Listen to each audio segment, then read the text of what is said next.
If social media feels like a time sink, here's a content plan that takes 30 minutes a week and actually brings customers in. Pick 3 repeating content buckets.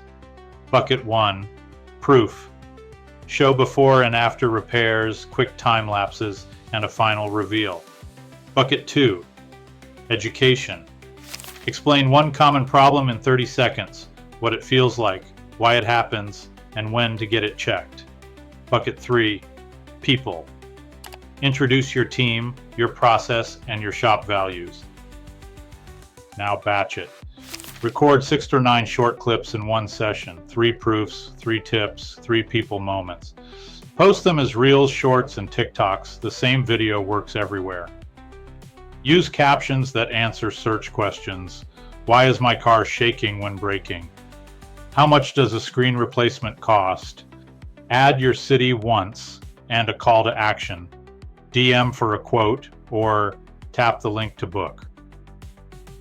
The secret is consistency, not perfection. Your videos should look real, not like commercials. Finally, pin your best 3 posts, your top offer, your best before and after, and your strongest testimonial. Extra win. Film 1, myth versus fact, clip weekly. Those get shared and drive DMs.